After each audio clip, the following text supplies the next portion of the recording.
It was a close friend who clued me in that my wife of 21 years was cheating on me. My buddy Bruce called me at work to tell me that he had just seen my wife Libby walking hand in hand into a cheap hotel on the outskirts of our town. He said he took some pictures on his phone.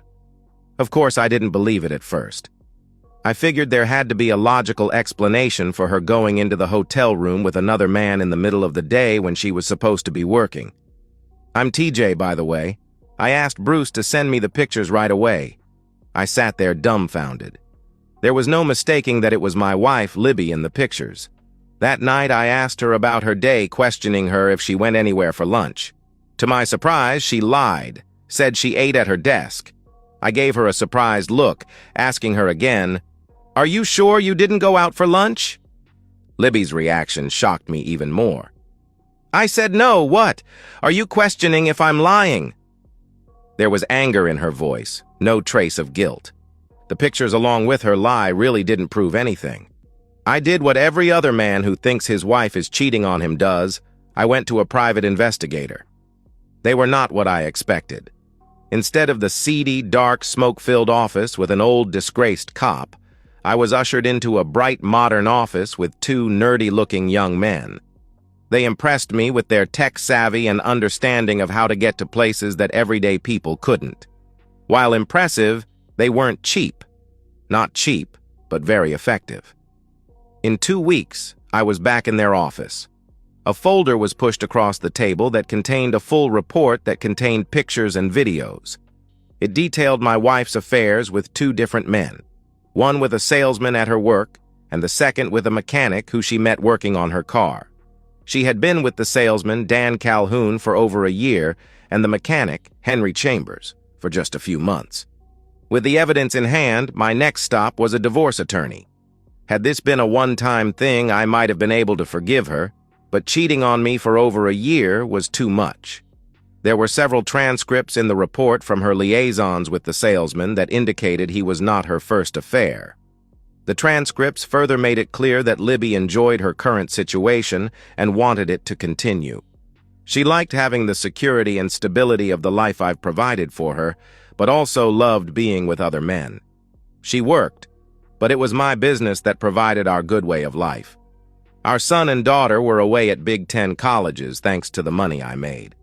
My visit with the divorce lawyer was an eye-opener at the very least. I quickly learned that divorce laws have no interest in who the cheating party is. They are set up to make sure the man gets screwed in every way possible. Yes, that is just my editorial, but the lawyer agreed. I left the lawyer's office angry and depressed. My next problem shouldn't have been a problem, but given my wife's actions, I was depressed about that too. I had a meeting with my business accountant, Jerry. Jerry was going to explain the big success that was looming for my business. We had 3 new accounts that were going to push the business worth over $10 million. Jerry stopped halfway through his presentation. I don't get it. I'm telling you that all your hard work has finally paid off, making you a rich person, and you look like you're about to kick my back. I swallowed hard and told Jerry my sad story of Libby cheating on me and how the lawyer told me that not only would she get half of everything, but I would probably have to liquidate the company to pay her off. That didn't count the monthly alimony payments she would get to continue to be with her lovers. The only saving grace was the kids were out of the house. Oh, the house. She would get that too.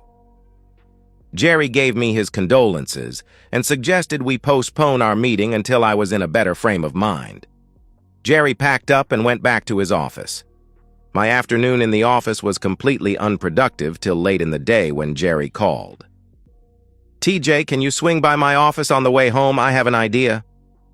Anything to prolong facing Libby was preferable.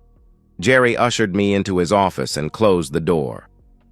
First, I need to ask you some questions. You've always told me that Libby has very little interest in your business. Is that still correct?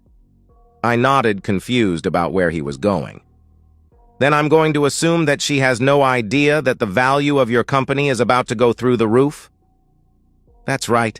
I've never talked to her much about the business, and we really haven't done much talking lately. Where are you going with this? Jerry put up his hand. Just bear with me, I'm almost there. Last thing, She doesn't know that you know she is cheating on you, right? Right. I haven't confronted her and haven't said a word. Okay, divorce is your solution, he replied. Have you not been listening? The lawyer said I would be at a significant disadvantage in a divorce. No, you get a disadvantage if you confront her and divorce her. You're going to divorce her and get her to agree to your terms. How the hell am I going to do that? Blackmail her with the photos and video. With all the money at stake, she won't care. You're thinking about this wrong. She's going to agree because she won't know what is actually happening. Have you ever heard of a tax divorce? I looked at him confused, shaking my head. It was a thing a few years ago. Couples would get a divorce at the end of the year for tax purposes. There was a flood of these tax divorces in December for couples where they both worked, but one made considerably more than the other. It could save some couples enough to take an expensive trip where they would get married again.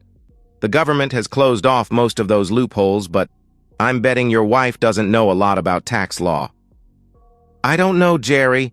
Several times in the transcripts, she states that she doesn't want a divorce. She just wants to have men on the side. She likes the life I provide for her.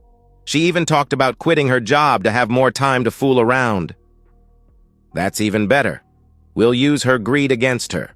You tell her that your business is about to expand, but it is going to have substantial tax consequences.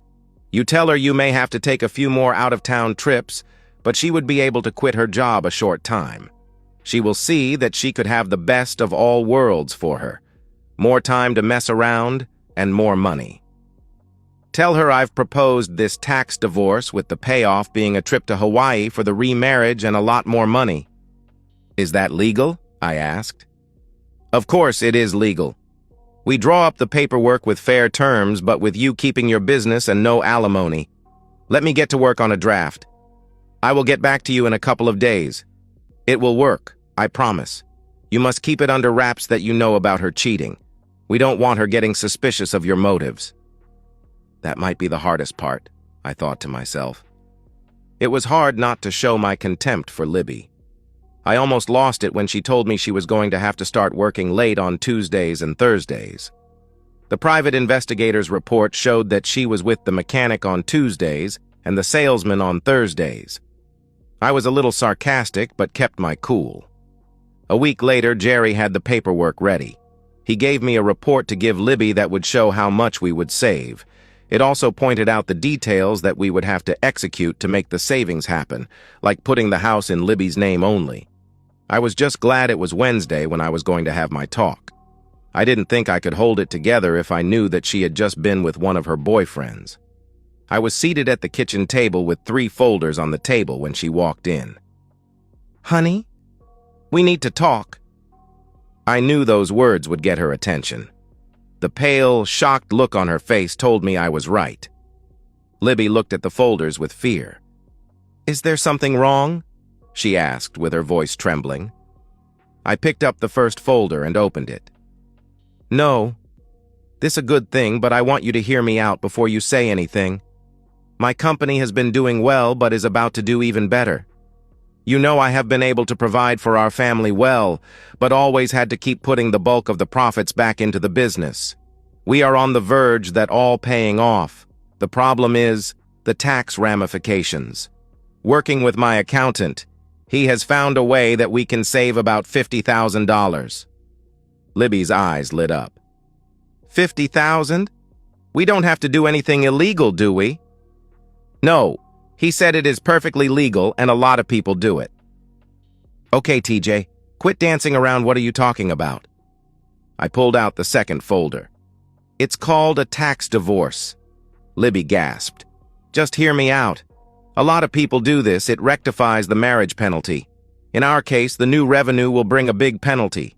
Jerry said that many of his clients get divorced in December, then with the money they save, they take an exotic vacation in January to get remarried.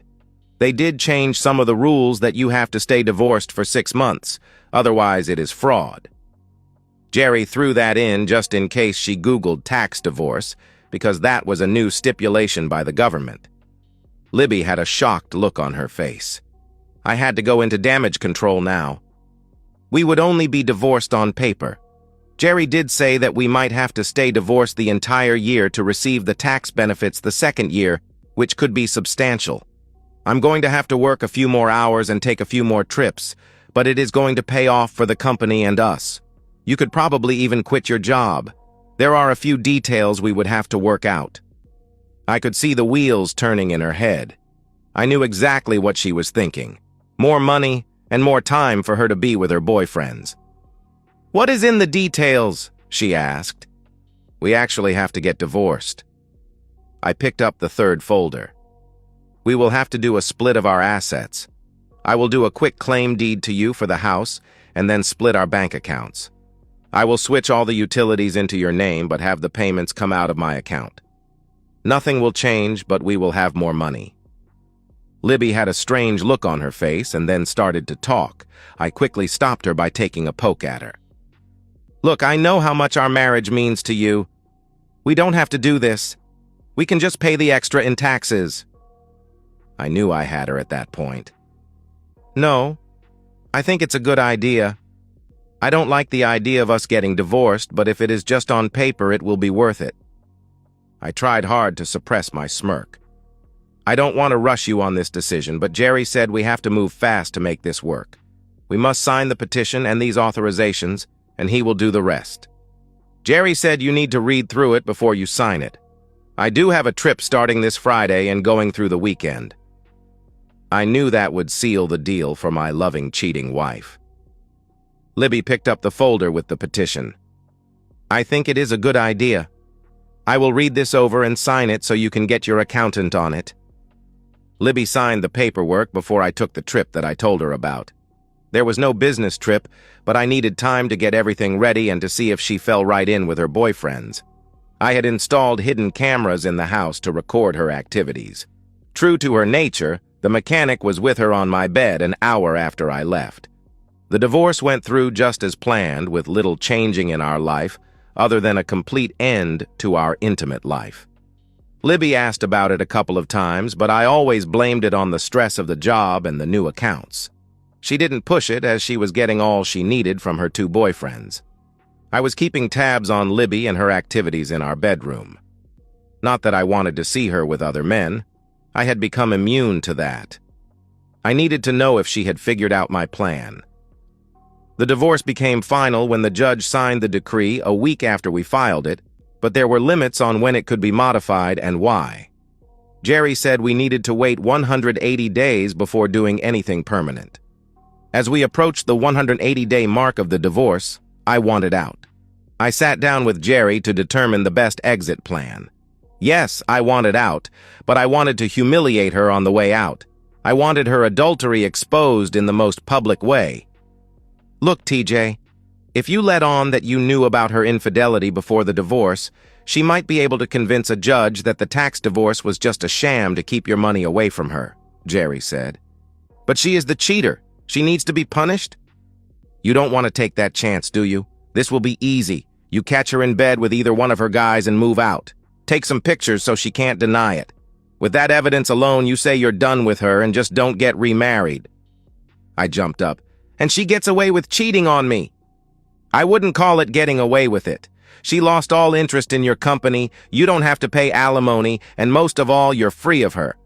"No. There has to be a way to burn her that doesn't jeopardize the tax divorce." Jerry put up his hand. "Wait. You have plenty of video of her messing around after the divorce, right?" I nodded. "You used that to publicly announce that you are not getting remarried. Cut off the utilities to the house and stop her money flow. You drop a bomb on her lovers to their wives and just sit back and watch the fireworks. I can say I discovered her cheating after the divorce and still torture. TJ, this would be a good time to cut her off. We have the first of those 3 big contracts coming in. You're about to be very wealthy. My suggestion is to find a place to live and then move out. Leave her hanging for a week or so, then drop the bomb on her. You need to figure out if you are going to clue your kids in on what's going on. They are the hard part of the equation. When they hear of her deception, I think they will be on my side. She had preached to them about honesty and fidelity constantly as they grew up.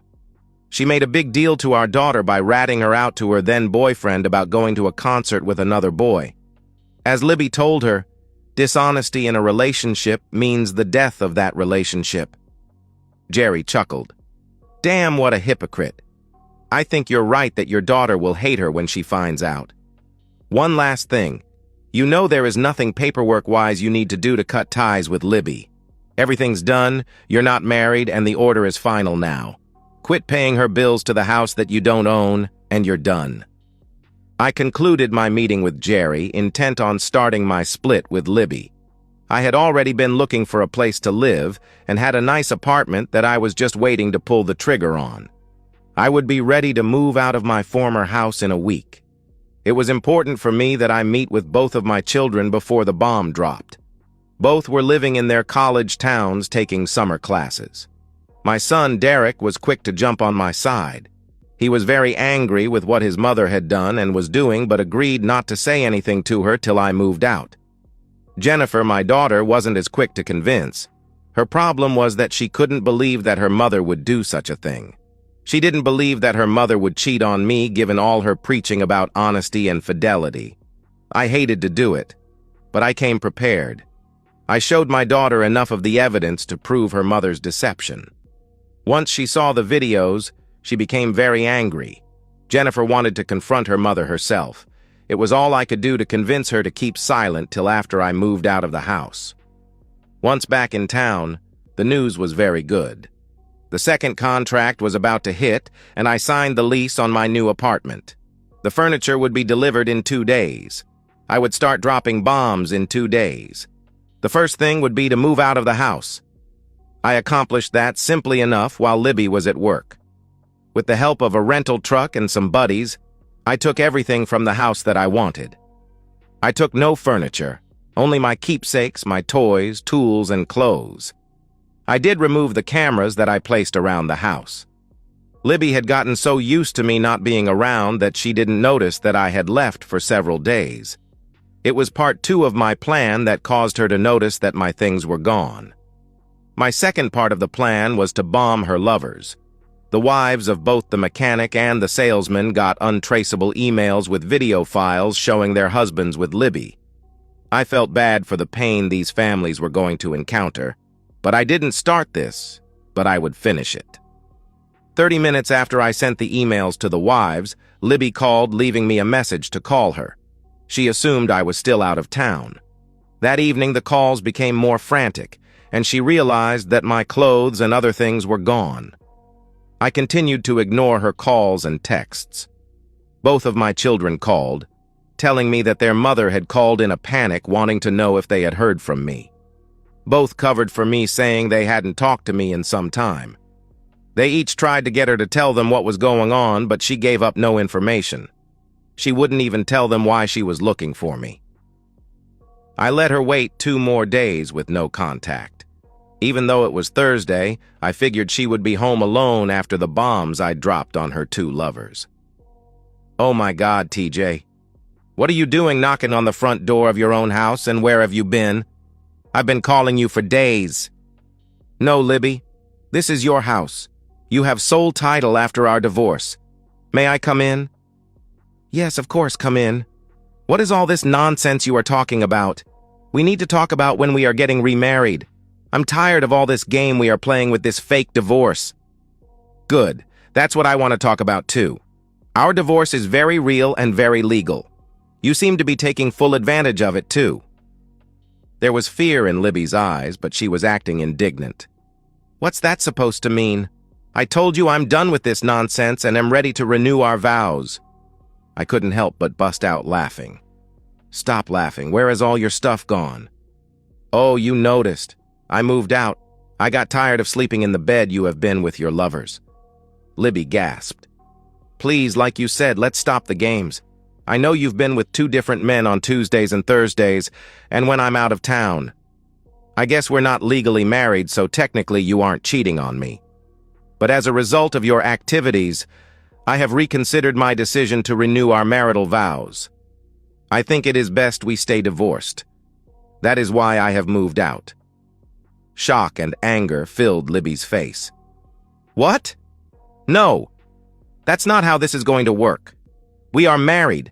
That thing with the tax divorce was a sham. I'll go to court. We are married, damn it. Again, no. It is very legal you signed it in front of the judge. I guess you could claim that you committed a fraud upon the court, but that would be a crime. I won't support you admitting to a crime. Forget that. I know what you are up to. Somehow you found out about me and Dan, and you concocted this whole tax divorce scheme to cheat me out of my share of your company. Well, it won't work. Oh my God, Libby. Are you telling me that you were cheating on me while we were married? You damn well know I was. I know it was you who tipped off their wives. I hope you're happy. You ruined 2 marriages with your little anonymous emails. Both were kicked out of their homes and are facing very messy divorces. Both? Oh my God, there are 2? You were cheating on me with 2 men. Be that as it may, our divorce is legal. You are welcome to spend all the money you have to try to get it set aside, but I believe you are wasting your money. You might want to figure out what you are going to tell our kids about your cheating. I think they are very disappointed in you. You son of a blip, you told them, didn't you? Why the hell did you have to do that? I don't know what you are so upset about. I had to tell them why we are not getting remarried. Stop this nonsense. We are married and we are going to stay that way. That stuff with Dan and Tim is over. It didn't mean anything. I love you. Look, I know I made some mistakes, but I want to do whatever I can to be the best wife I can be. Libby, that's great. I'm so glad you see what you did was wrong. Your next husband will benefit from your experience. By the way, I haven't told your parents. I'll let you tell them unless you want me to do that too. My mom was shocked. She didn't believe you were such a cheating woman. I had to show her some of the tamer videos to get her to believe me. She did want me to tell you you're not welcome for Thanksgiving or Christmas or really anything. She said something about slapping your face if she ever saw you again. Libby babbled on about me throwing our marriage away and begging me to give her another chance. I left the house with her crying and cursing at me at the same time. Libby did try to get the divorce decree set aside. Upon failure of that, she sued to modify the divorce conditions. It was comical watching her in open court arguing to the judge that I knew she was with 2 men for a year before the divorce, and that I concocted the tax divorce to cheat her out of her share of my money. It seemed that she forgot that her parents and our kids were in the courtroom when she made these statements. When the judge ruled against her, he lectured her about cheating and blaming others for her own problems. After hearing that her parents confronted her about her cheating with 2 men while we were married. Apparently, she told them I was leaving her for another woman and trying to cheat her out of my business. It ended with her mom slapping Libby's face. Libby turned to Jennifer and Derek, who turned their back on their mother. None of them wanted anything to do with her after the hearing. And so, we've reached the end of today's story. Was it what you expected, or did it take a twist you didn't see coming? I'm curious to hear your thoughts. Share them in the comments below, and let's get a conversation going. If this story kept you hooked, make sure to hit that like button. And if you're new here or just haven't subscribed yet, now's the perfect time to join our community. I bring you fresh, captivating stories every day, so click that subscribe button and turn on notifications so you never miss out. Thanks for watching, and I'll see you in the next one.